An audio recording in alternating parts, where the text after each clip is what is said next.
रागादि रोगान सततानुसक्तान शेष काय प्रसूतान शेषान उत्सुक्य मोह रतिदान जगाना यो पूर्व वैदे नमस्तस्तु तस्मै। नमस्कार मित्रों, मैं वैद्य राजदीप पाढेर नागरादी चिकित्सक समूह वती आप सबका स्वागत करता हूं। और हमारा जो आज का विषय है वो कुष्ठ के अनुबंध में जो कुष्ठ लिंग संग्रह बताए गए हैं संहिता में, उसी के अनुबंध में हम यहाँ पे जो थोड़ा विवरण बाकी है उसके बारे में हम विचार विमर्श करेंगे। तो पहले तो जो कुष्ठ है वो कुश निष्कर्ष धातु में से बना हुआ शब्द या निरुक्ति है।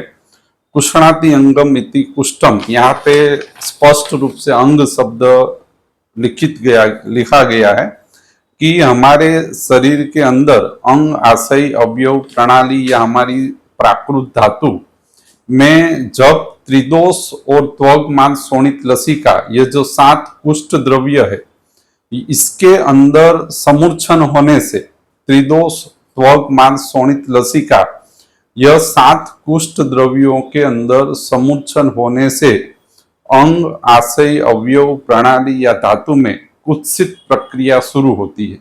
यह कुत्सित प्रक्रिया को एक विकार प्रकृति के अनुरूप कुष्ठीकरण प्रक्रिया कहा गया है। यह कुत्सित प्रक्रिया हमारे शरीर के अंदर होने से वैवर्ण्य, कंडू, पिटिका, स्वेद या अस्वेद, यह प्रत्यात्म लिंग जन्म होते। वैवर्ण्य, कंडू, पिटिका, स्वेद और अस्वेद यह कुष्ठ के प्रत्यात्म लिंग है।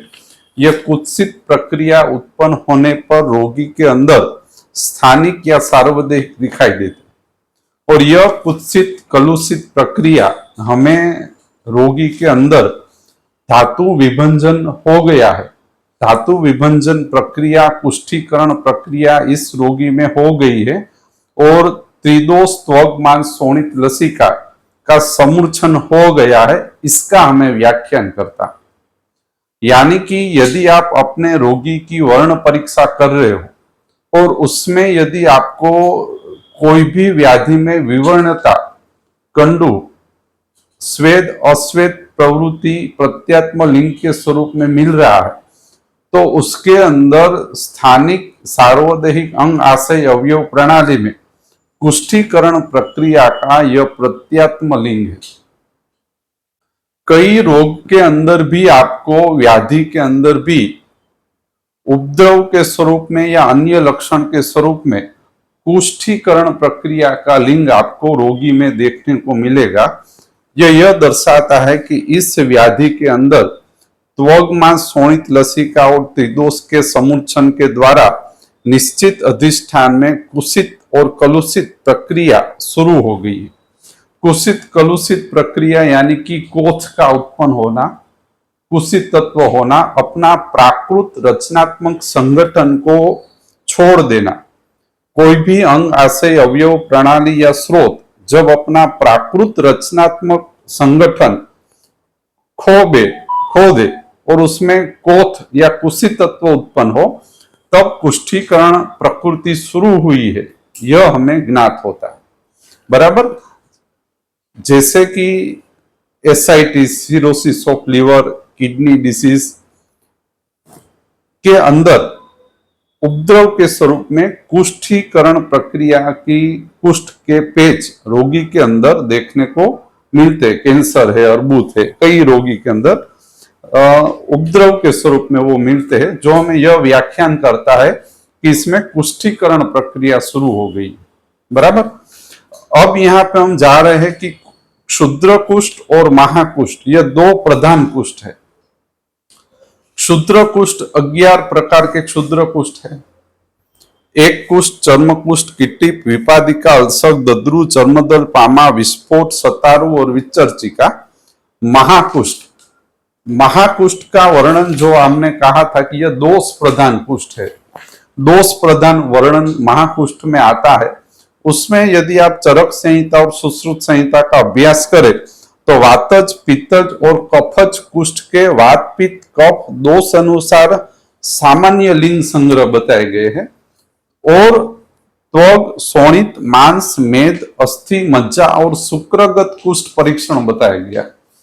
यानी कि दोष अनुसार कुष्ठ के सामान्य लक्षण और संस्थान अनुसार कुष्ठ के सामान्य लक्षण आपको महाकुष्ठ के रोगी के अंदर परीक्षित करने हैं।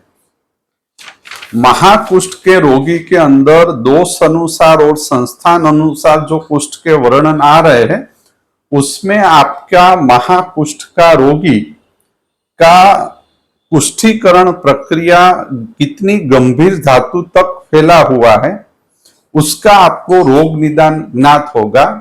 दूसरा, आपका यह अभ्यास आपको चिकित्सा में बहुधा उपयोगी होगा।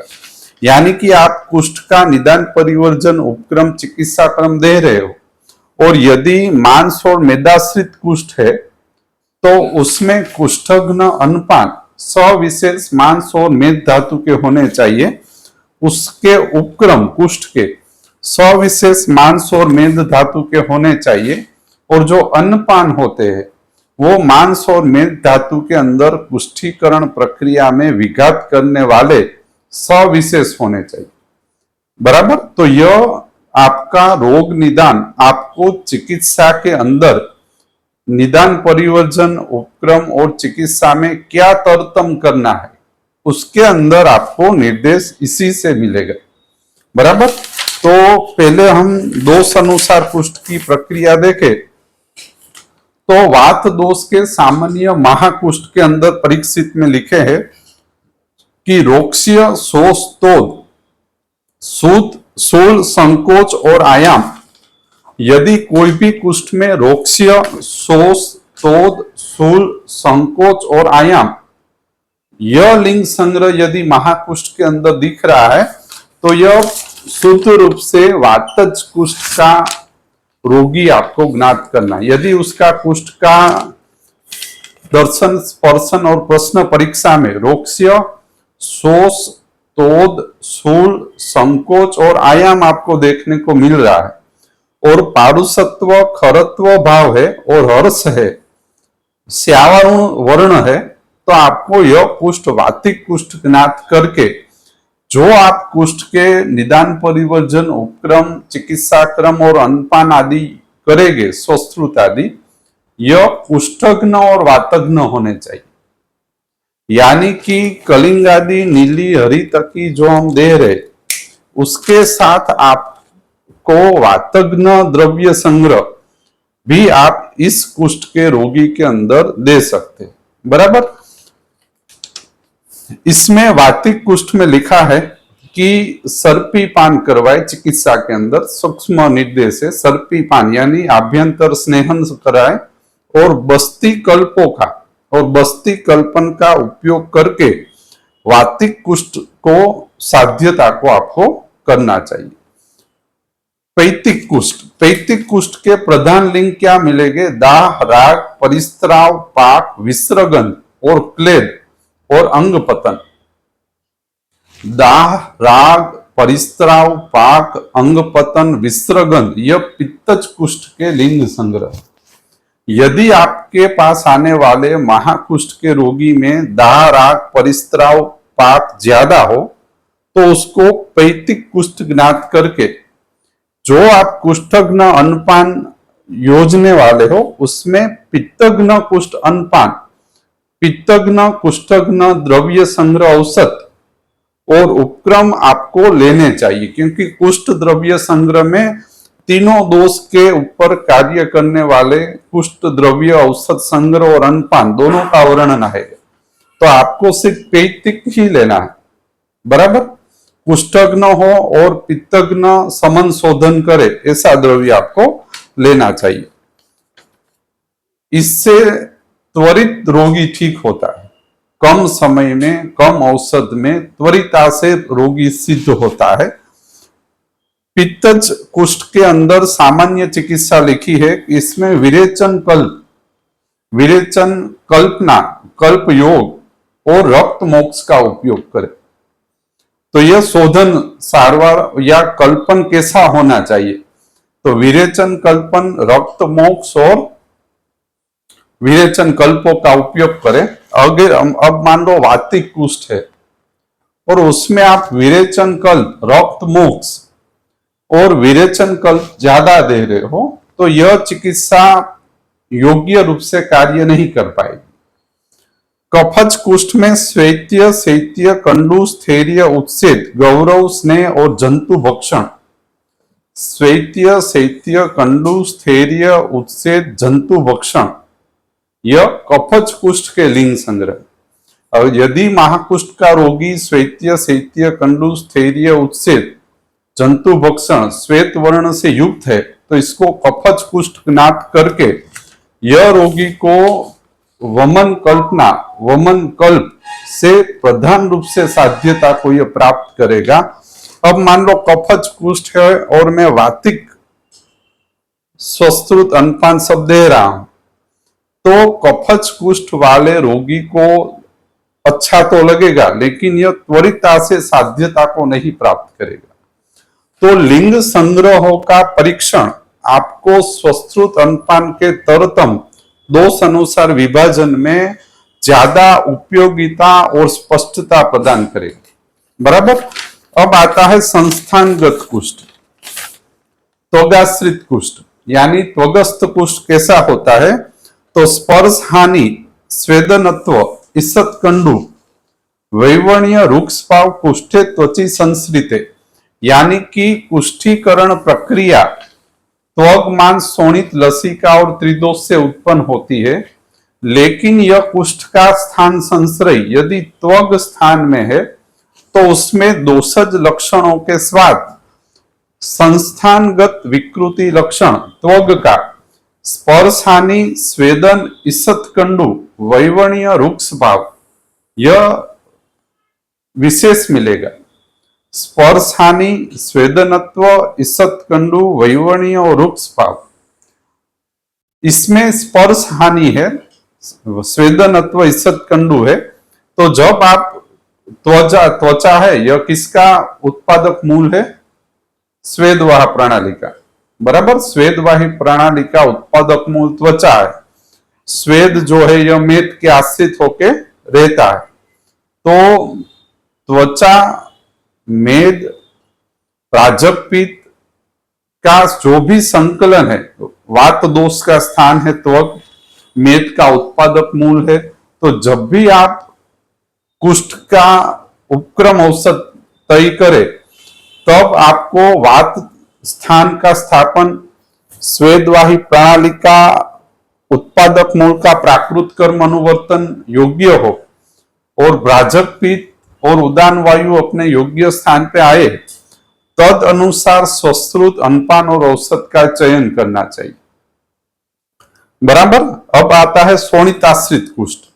शोणिताश्रित कुष्ठ में लिखा है त्वग स्वाप, रोमहर्ष, स्वेदस्य अति प्रवर्तन, कंडू, पुई, इतने शोणिताश्रित कुष्ठ के लिंग संग्रह है।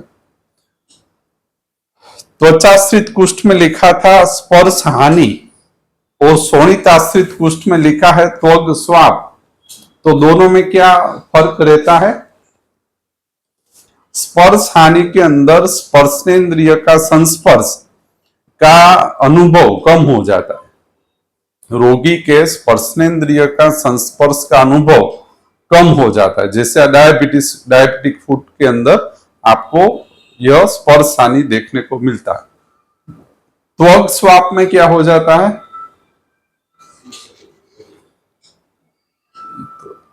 त्वग स्वाप के अंदर पूर्ण रूप से स्पर्श का अनुभव पूर्ण रूप से लोप हो जाता है। बराबर। त्वग सुप्ति और स्वाप दोनों एक समान है, यानी कि रोगी को कुष्ठ के जो पेच है उसमें स्पर्श करने से कोई अनुभव प्राप्त नहीं होता। यानी कि कुष्ठ का इतना पेच है, यदि आप उसमें स्पर्श कर रहे हो तो उसका अनुभव रोगी को नहीं प्राप्त होता। यह शोणित आश्रित कुष्ठ का लिंग संग्रह। बराबर। उसमें रोमहर्ष है, श्वेत का अति प्रवर्तन है, कंडू और पुई है। यह शोणितगत कुष्ठ का लिंग संग्रह है। तो जब आप कुष्ठग्न अनपान औषध द्रव्य का चयन करें तो दोष के साथ शोणित प्रकृति स्थापन होने वाले द्रव्य संग्रह का ही आपको चयन करना है। आप इसके अंदर फिर मांस मेट का प्रकृति स्थापन होने वाले यदि द्रव्य संग्रह दे रहे तो शोणित आश्रित कुष्ठ का प्रकृतिकरण उसमें होगा नहीं।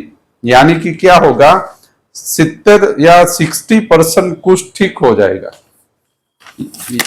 दोषगत कुष्ठ कल्पना यदि आपकी अच्छी है, यानी कि आप कोष्ठ और त्रिदोष का अच्छी तरह से संचलन समन शोधन आप कर पाते हो लंघन आदि से, तो आपका 60% कार्य ठीक हो जाएगा, रोगी को अच्छा लगेगा। लेकिन यह जो अधिष्ठान के अंदर लीन समुचित त्रिदोष संग्रह है, उसमें यदि आप प्रकृतिकरण स्थापित करना चाहते हो तो संस्थानगत पुष्टिकरण प्रक्रिया में विघात हो ऐसा आपका उपक्रम और द्रव्य चयन होगा, तो ही आपके रोगी में संस्थानगत कुष्ठ में प्रकृतिकरण प्रक्रिया अच्छी तरह से होगी। बराबर। दोष जठराग्नि, रस, कोष्ठ और धातुगत आश्रित होकर रहते हैं। यदि आपका उपक्रम अच्छा हो तो दोष अनुसार कुष्ठीकरण प्रक्रिया का लोप हो जाता है, विघटन हो जाता है। लेकिन लीन समुचित संकल्पना यानी कि लीन समुचित कुष्ठीकरण प्रक्रिया के लिंग संग्रह, यह कल्पन के लिए आपको संस्थानगत कुष्ठीकरण प्रक्रिया का अभ्यास तो करना ही पड़ेगा, वरना मात्र दोष अनुसार आप चयन करो और संस्थानगत वर्णन आप नहीं कर पाओ, यानी त्वग मांस शोणित लसिका को आप नहीं डायग्नोसिस कर रहे हो, तो आंशिक अंशतः पुष्टिकरण प्रक्रिया ऐसे ही रह जाएगी।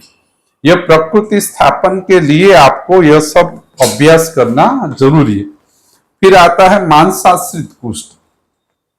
मांसाश्रित कुष्ठ होता है बाहुल्यमान वक्त्र शोष, यानी कि रोगी को सतत शोष का उत्पन्न होना, कार्क्ष्य यानी कि कर्कश होना, पीड़िकावत होना, तोद स्फोट स्थिरत्व वाला कुष्ठ मांसाश्रित रहता है। यानी कि बाहुल्य, वक्त्र शोष, कार्क्ष्य, पीड़िकोद्गम, तोद स्फोट और स्थिरत्व, यह मांसाश्रित कुष्ठ है। यानी कि इसके अंदर लंघन, रुक्षण, स्वेदन, मग, मेथी, जौ, सामो, हरिद्रा, यह मांस धातु के जो उपक्रम है और औषध है, यह इसके अंदर अवश्य में वो साथ में देने चाहिए। तो इससे प्रधानतः मांस धातु में प्रकृतिकरण प्रक्रिया उत्पन्न होगी। मेदाश्रित कुष्ठ कैसा होता है? दुर्गंध्यवान, उपदेय युक्त यानी चिकास वाला, पुई युक्त, कृमि युक्त और गात्र भेद वाला होता है। यानी कि दुर्गंधीय, चिकास, पुई, कृमि, गात्र भेद यानी हस्त, हाथ पग के अंदर मर्द, अवमर्द और टूटने जैसी पीड़ा रोगी को साथ में होना, यह गात्र भेद है। यह मेदाश्रित कुष्ठ का लिंग है। तो उसमें आपको औषध आदि में चयन के अंदर योग्य करना चाहिए। यदि समय मिला तो हम जब कुष्ठ की चिकित्सा का वर्णन शुरू करेंगे तो उसमें कुछ उदाहरण हम रखेंगे कि भाई त्वगाश्रित, शोणिताश्रित, मांसाश्रित, मेदाश्रित कुष्ठ हो तो उसमें औषध में सामान्य इस तरह से आपको तरतम करने से आपका रोगी तीव्रता से ठीक होगा। अस्थि मज्जाश्रित कुष्ठ, इसमें नासाभग्न, अक्षिराग, क्षते कृमि संभव और स्वरोपघात उत्पन्न होता है। अस्थि और मज्जा में यदि कुष्ठीकरण प्रक्रिया आश्रित हो जाए तो नासाभग्न होता है। यह सांप्रत समय में जो केमा जोवा मळे नासाभग्न, लेप्रोसी, जो हमारा लेप्रोसी अभी सांप्रत समय में है, तो यह लेप्रोसी अस्थि मज्जागत कुष्ठीकरण प्रक्रिया है। उसके अंदर नासाभग्न, अक्षिराग, क्षते कृमि और स्वरोपघात, तो इस 4 लिंग तो सभी लेप्रोसी में होते ही, बराबर। शुक्र स्थानगत कुष्ठ, कोणीय गतिक्षयो अंगानाम शत सर्पण, कोणीय गतिक्षयो अंगानाम और क्षतस्य सर्पण, यानी कि અંગોનું ભાંગી જવું, અંગોની ગતિમાં ક્ષય થવો અને ક્ષત થાય તો એનો તરત જ વિસ્તારને પામે. આ શુક્રગત કુષ્ઠનું લક્ષણ છે. એટલે કુષ્ઠનું જે પેચ છે એમાં જો ક્ષત થાય ની તરત જ મોટો થઈ જાય તો એ શુક્ર સ્થાનગત કુષ્ઠનું લક્ષણ. જેમ કે ગેંગ્રીન છે એ શુક્ર સ્થાનગત પુષ્ટિકરણ પ્રક્રિયા. ગેંગ્રીન છે એ પુષ્ટિકરણ પ્રક્રિયા, પણ કેમાં શુક્ર સ્થાનગત પુષ્ટિકરણ પ્રક્રિયા. એમાં અંગ પતન થાય, એમાં ક્ષત થાય, એમાં અંગ પતન થઈ જાય. એટલે તમારે વાત, ત્વગ, શોણિત, માંસ, મેદ, અસ્થિ અને શુક્ર તો જે તે સંસ્થાન હોય ને એનું પ્રકૃતિ સ્થાપન દેવાનું. તો કુષ્ઠનું એવું નિદાન પરિવર્જન ઉપક્રમ ચિકિત્સા પ્રકૃતિ સ્થાપન યોજવી કે જેનાથી કુષ્ઠીકરણ પ્રક્રિયામાં વિઘાત થાય, જે સંસ્થાનમાં કુષ્ઠ છે એનું પ્રકૃતિ સ્થાપન થાય અને દોષોનું બાળવું ને કાઢવું થાય. બરાબર. જો વાતિક હોય તો વાતિકનો અન્નપાન ઔષધ ઉપક્રમ અને સંસ્થાનમાં પ્રકૃતિગત કાર્ય કરે એવું યોજના કરવી. જેમ કે વાતિક કુષ્ઠ હોય અને ત્વગાશ્રિત હોય, વાત દોષ અને ત્વગાશ્રિત કુષ્ઠ, તો એની અંદર હરિતકી, એરંટેલ હરિતકી, દસમૂલ આ બધું યોગ્ય રીતે રાસના છે સરસ કાર્ય કરશે. બરાબર. કલિંગાદી ચૂર્ણ, હરિતકી, એરંટેલ હરિતકી, રાસના, દસમૂલ તમને વાતિક કુષ્ઠમાં અને ત્વગાશ્રિત કુષ્ઠમાં ખૂબ સરસ કાર્ય આપશે. બરાબર. આ બધા કુષ્ઠજ્ઞ દ્રવ્ય છે. એ આપણે આગળ જોશું, જ્યારે ઔષધનો વિચાર કરશું ત્યારે જોશું. હવે ક્ષુદ્ર કુષ્ઠો 11 પ્રકારના ક્ષુદ્ર કુષ્ઠો છે. તો ક્ષુદ્ર કુષ્ઠો અને મહાકુષ્ઠોમાં શું ફેર છે? આ ધાત્વાગ્નિનો વિશેષામાં ધાત્વાગ્નિ અને દોષનો વિશેષ પ્રભાવ છે. ક્ષુદ્ર કુષ્ઠોમાં શું છે? મલો છે અને મહાભૂતાગ્નિ છે. તો એનો શું ફેર પડે? જો આપણને એટલી ખબર પડે કે મહાકુષ્ઠો છે એની અંદર દોષો છે અને ધાત્વાગ્નિ છે. બરાબર. અને ક્ષુદ્ર કુષ્ઠોમાં મલો છે અને મહાભૂતાગ્નિ છે. તો સારવારની અંદર ફેર શું પડે? શું ફેર પડશે?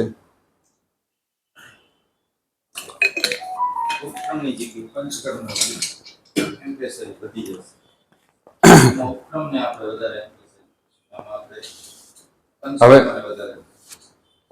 ક્ષુદ્ર કુષ્ઠો છે એ મલોની વિકૃતિ. બરોબર. એટલે મલોથી ઉત્પન્ન થાય.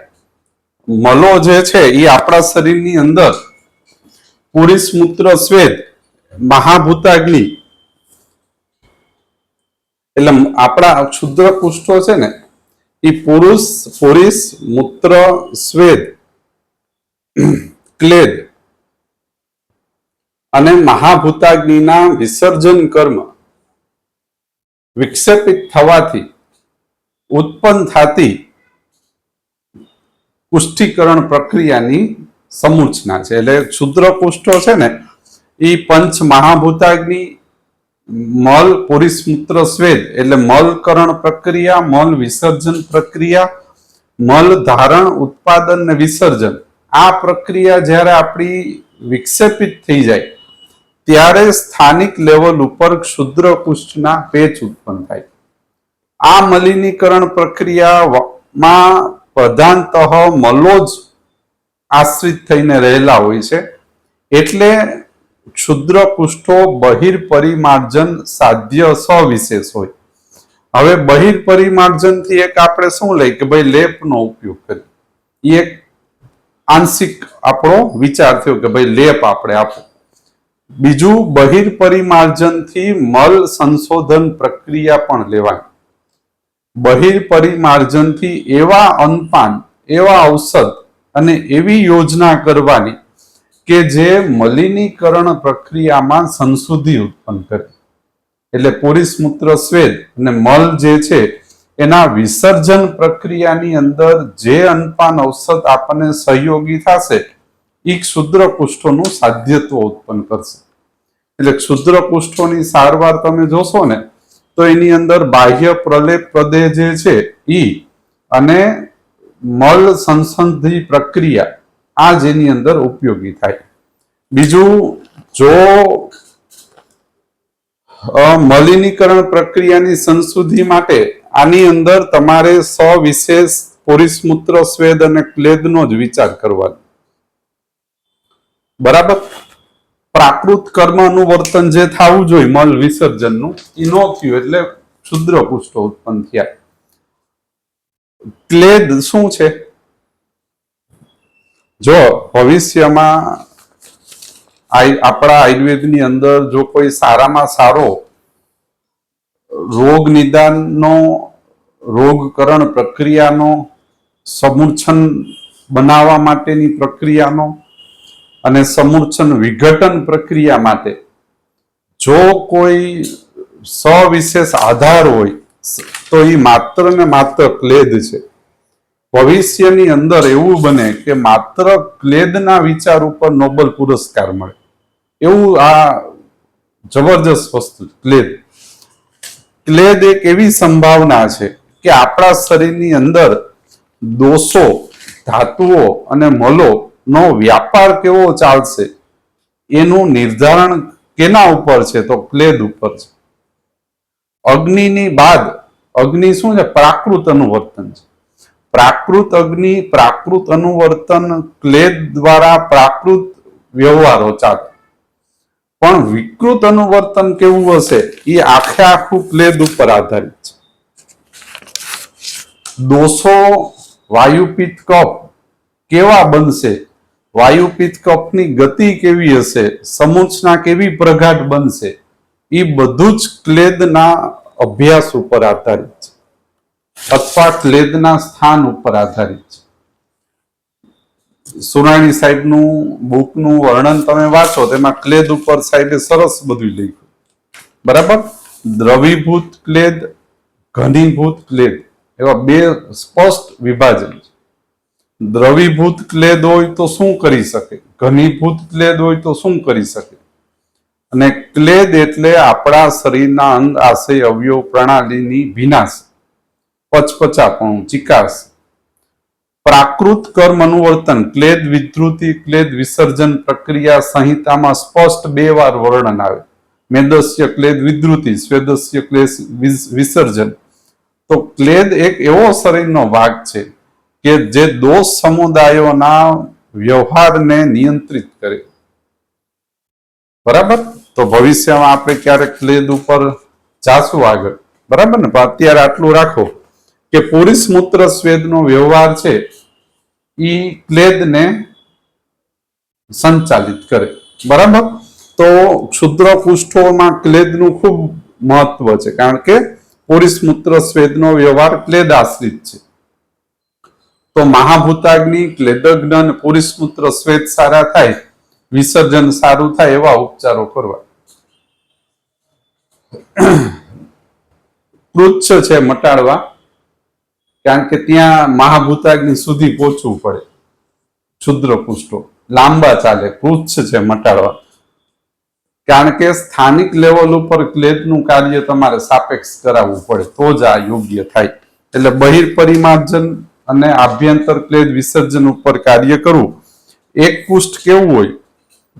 અશ્વેદ મહાવસ્તુ મોટા ભાગમાં હોય અને મત્સ્ય સકલોપમ એટલે માછલીના ભીંગડા જેવું હોય.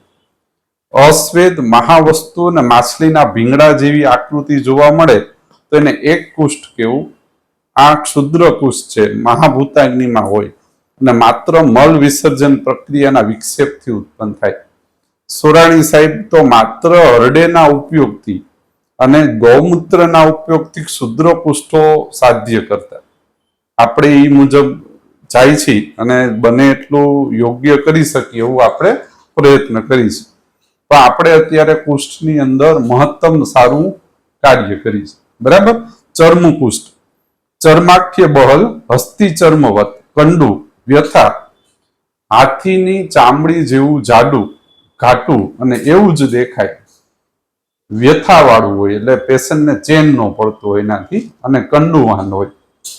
જો સંહિતામાં અત્યારના વિદ્યાર્થીઓ શું છે, ઇંગ્લિશનું જ સિમ્પટમ ઇંગ્લિશમાં બોલે અને ઇંગ્લિશ જ વાંચે.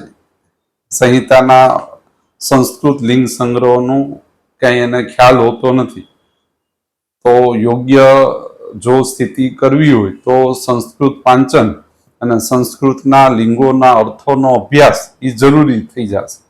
બરાબર, કારણ કે ઇંગ્લિશને આને કઈ લાગે. બરાબર. કીટીપ, સ્યાવ, કીણ, ખરસ્પર્શ, પરુષ, કીટીપ. સ્યાવ ખરસ્પર્શ વાળું અને પરુષ અરુણ વર્ણનું ઈ કીટીપ હોય. વિપાદિકા, પાણીપાદ સ્ફુટન એટલે હાથ પગના તળિયા ફાટે, ચીરા પડે, કોઈ થાય એ વિપાદિકા છે, તીવ્ર વેદના થાય. અલ્સક, કંડુમંત, સરાગ ગંડ અલ્સક એ કંડુવાન રાગ ગંડ ઉત્પન્ન થાય એ બધા અલ્સક છે. દદ્રુ, સકંડુ રાગ પીટિકા અને મંડળ, ગોળ મંડળ કંડુમંત હોય એને દદ્રુ કહેવાય. બરાબર. ચર્મદલ, રક્ત શૂલ કંડુમત સ્ફોટ, યત દલ્યતી, સ્પર્શ અસહત્વ, સ્પર્શાસહત્વ, રક્ત શૂલ કંડુમત સસ્ફોટ. આ ચર્મદલન પ્રક્રિયા ચર્મદલ કહેવાય.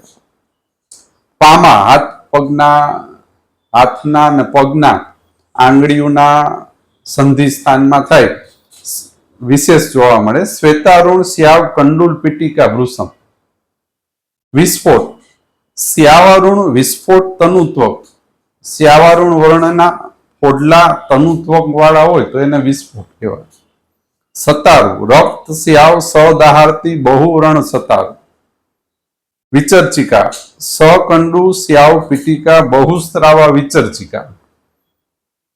તો સતારુ, વિચર્ચિકા, કીટીપ આ બધા ક્ષુદ્ર પુષ્ઠો છે.